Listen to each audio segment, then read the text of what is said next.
Assalamualaikum warahmatullahi wabarakatuh. Halo Sobat CKN yang lagi nonton.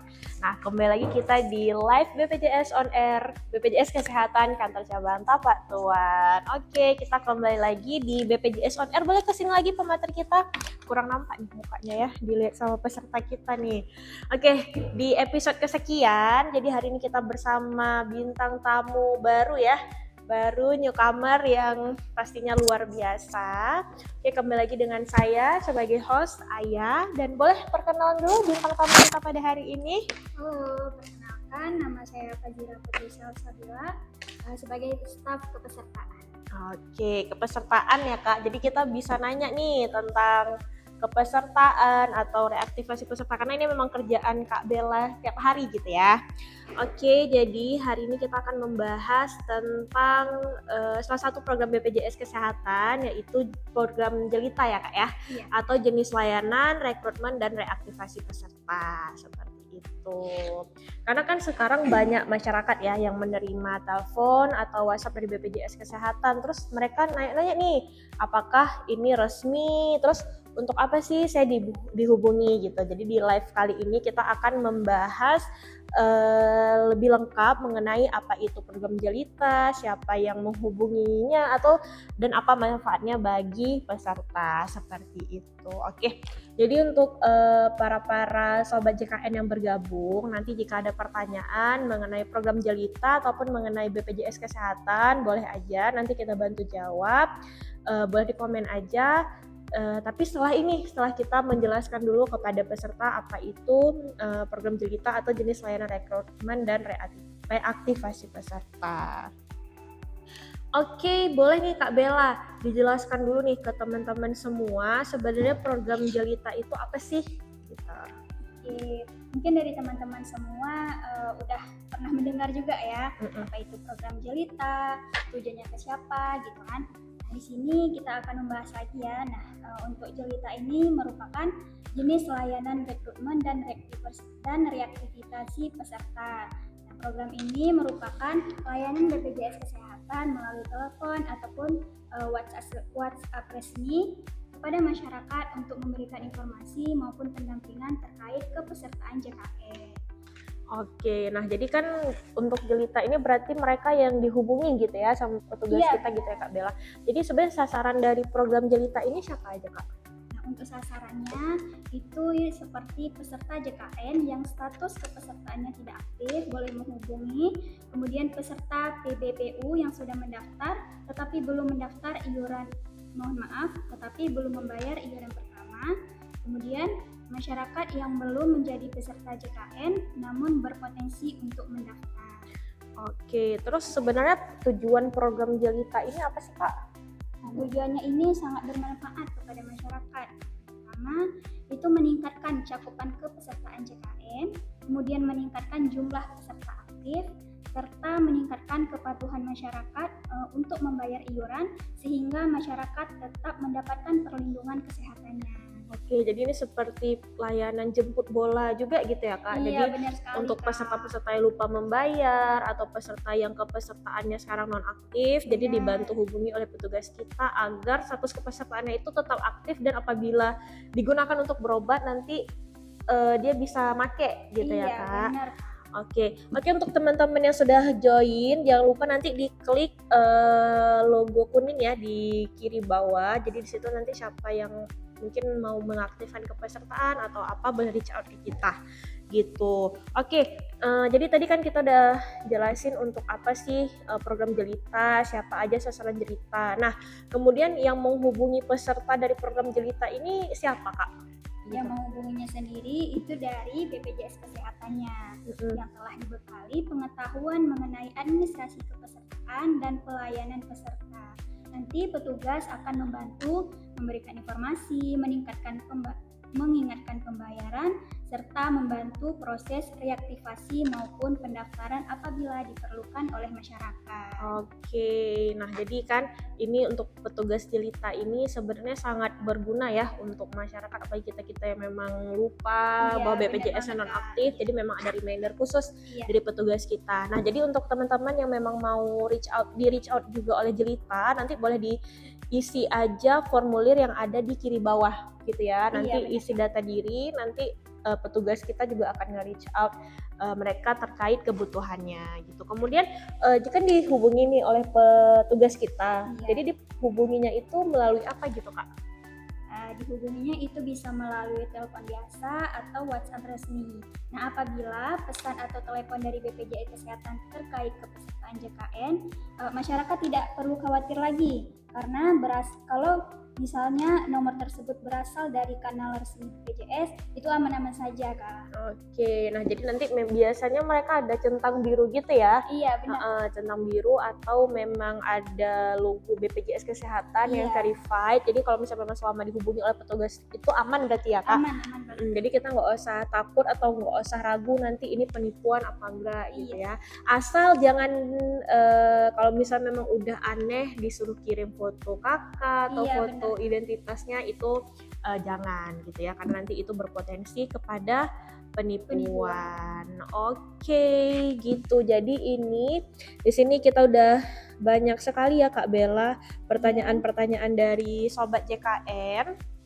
Jadi boleh kita jawab ya semampu kita. Jadi teman-teman yang memang ada pertanyaan mengenai program Jelita ini ataupun mengenai BPJS Kesehatan, boleh di komen-komen aja, nanti kita bantu jawab. Oke, Kak Bella. Nah, jadi ini pertama ada dari Kak Eri Utomo Alfariski. Kak, saya BPJS kelas 1. Apakah kalau pengobatan ke dokter endokrin semuanya tercover BPJS gitu? Nah, jadi kalau misalnya memang kita selama BPJS-nya aktif dan asal ada indikasi medis, semuanya dapat tercover oleh BPJS Kesehatan gitu ya teman-teman. Jadi jangan takut misal memang lagi sakit nih atau memang ada potensi penyakit, alurnya itu boleh datang aja langsung ke FKTP Vaskes tingkat pertama, nanti dicek di situ apabila memang perlu rujukan ke dokter spesialis apapun itu, mungkin juga ke dokter endokrin ini seperti kasusnya Kak Eri, nanti akan dikeluarkan rujukan. Jadi asal semua berdasarkan indikasi medis dari dokter dapat di cover oleh BPJS Kesehatan gitu. Dan nanti apabila juga kakak memang diminta biaya, ada biaya tambahan atau pungutan uang, itu boleh dilaporkan ke kita karena asalkan dia memang berdasarkan alur rujukan semua di cover oleh BPJS dan tidak ada tambahan biaya seperti itu. Oke, selanjutnya nih Kak, ada dari Kak Apisang. Kak, gimana kalau lupa sandi di mobile JKN? Oke, berarti ini tinggal klik aja lupa kata sandi ya Kak? Iya, biasanya kan itu di aplikasi mobile JKN, nanti teman-teman bisa mendownloadnya sendiri. Itu nanti di bawah ada klik lupa kata sandi. Nah, nanti ikutin aja alurnya. Biasanya situ diminta NIK, kemudian ada nomor captcha. Nanti teman-teman bisa mengkliknya di situ. Nanti ikuti aja alurnya. Oke, seperti itu ya Kak Apisang. Oke, selanjutnya dari Kak Ridika. Kak mau bertanya gimana cara mengganti nomor JKN yang hilang? Oke, ini maksudnya nomor JKN ya. Kalau mungkin kartu ya Kak maksudnya ya.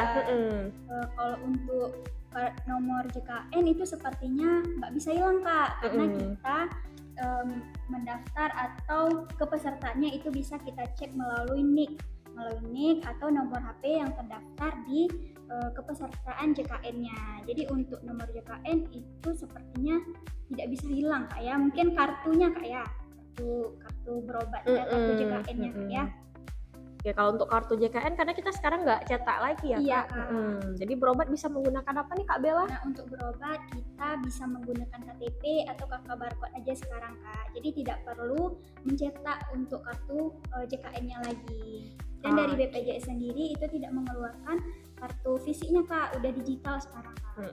Digitalnya di mana Kak Bella? Nah, digitalnya bisa melalui ini, ada aplikasi Iya, Mobile JKN. aplikasi Mobile JKN. Jadi kalau memang perlu kartu, boleh langsung download aja ya di aplikasi Mobile JKN, atau langsung tunjukin aja kartu digital. Bisa juga, Kak.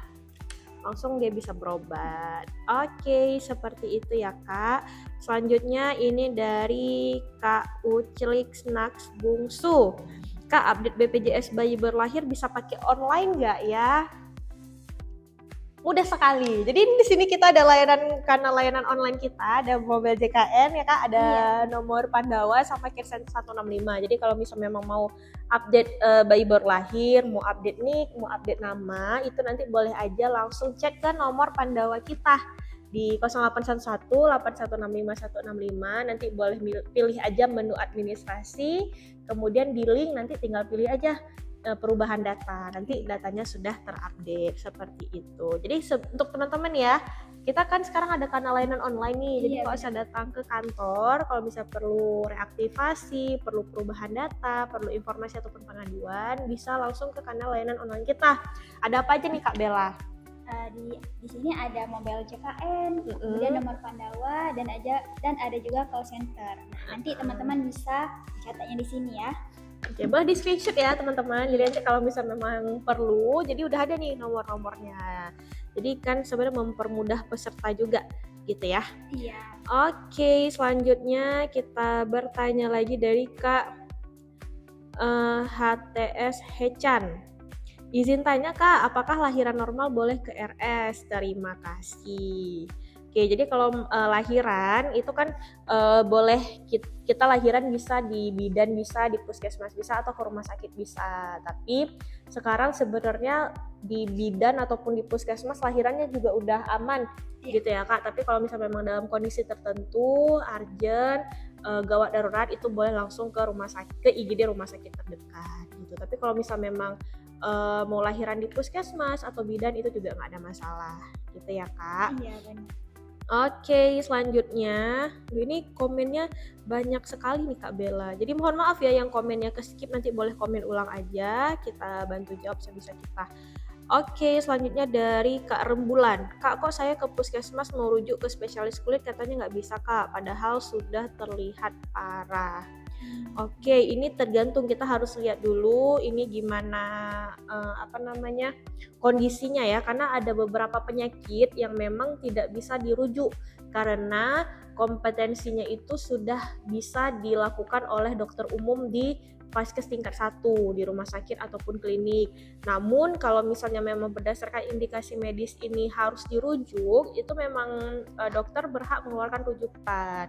Nanti Kak Rembulan ini mungkin boleh konfirmasi dulu ke dokternya, dirujuknya nggak bisa, apakah memang termasuk penyakit kulit yang bisa ditangani di vaskes. Berarti kalau misalnya memang ditangani di vaskes, dokternya harus mengeluarkan obat dan sebagainya. Namun kalau misalnya memang ini berdasarkan indikasi medisnya nggak bisa di vaskes, pasti akan dikeluarkan rujukan ke rumah sakit seperti itu.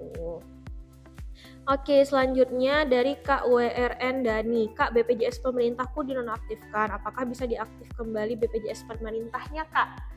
Jadi mungkin maksud kakaknya yang JKA ya, kita di Aceh, ataupun yang PBIJK. Itu gimana Kak sistemnya sekarang? Yang kalau pengaktifan ke JKA.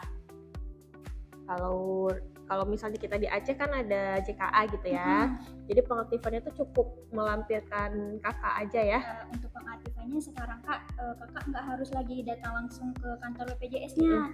Tahu sudah bisa mendaftarkan atau mengaktifkannya lewat vaskes saja. Nanti kakak kalau misalnya sebelumnya itu JKA atau PBPU, itu kakak bisa membawa KTP sama kakak saja gitu Kak. Tapi kalau misalnya memang mau datang langsung ke BPJS, kami melayani juga Kak.